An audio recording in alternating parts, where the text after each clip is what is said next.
Thanks a lot, Riaz. Good morning. Well, Canadians from coast to coast celebrating a massive victory at the FIFA Women's World Cup in front of a sellout crowd at BC Place Stadium in downtown Vancouver. Canada finding the back of the net early in the second half and beat Switzerland 1-0. Canada advancing to the quarterfinals of the FIFA Women's World Cup.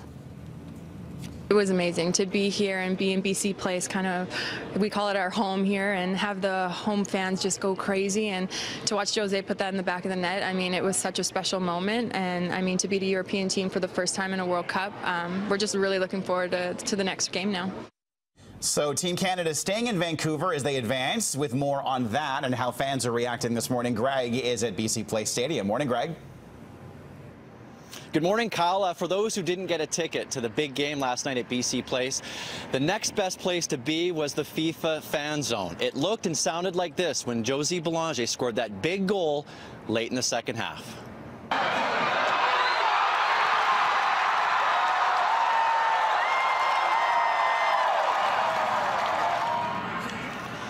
And fans remain glued to the giant screen as they watched Canada hang on to beat Switzerland 1-0. There were some tense moments, that's for sure, but Aaron McLeod in net also had a big game for Canada, making a couple of key saves. When the game was over, fans spilled out onto the streets in Vancouver, and you could say it was a sea of red and white.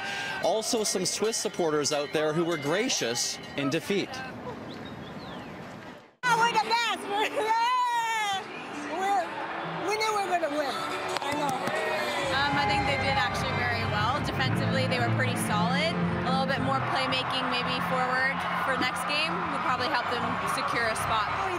It's a loss, but they played extremely well.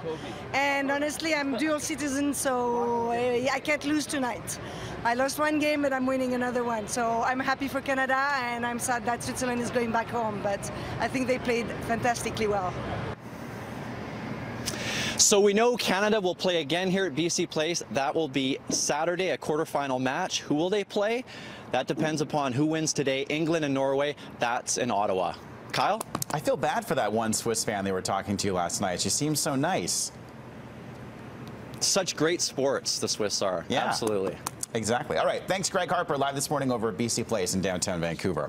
Well, police in Surrey are still looking for a suspect after a taxi driver was attacked by a passenger over the weekend. It happened at around 6 o'clock on Sunday morning outside an apartment building on 105A Avenue near University Drive. Police say some kind of altercation took place and the driver ended up being stabbed 3 times before the passenger ran away. He was taken to hospital with non-life-threatening injuries. Officers are hoping surveillance video from inside the vehicle will help them track down the suspect.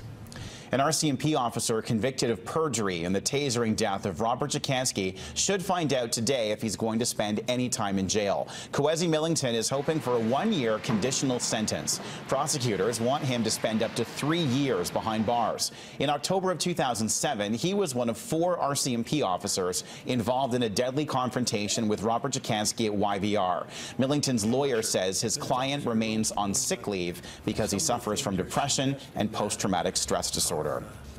Well, it's expected to be a packed house at Vancouver City Hall tonight. Council continues to hear from more than 200 speakers who have signed up to weigh in on how marijuana dispensaries should be regulated. Many pot advocates are against a proposed $30,000 business license fee, and people are also speaking out against a 300-meter buffer zone between the dispensaries and schools. There are nearly 100 marijuana dispensaries in Vancouver right now, and all of them are operating illegally. Public pressure for the city to regulate them continues to grow.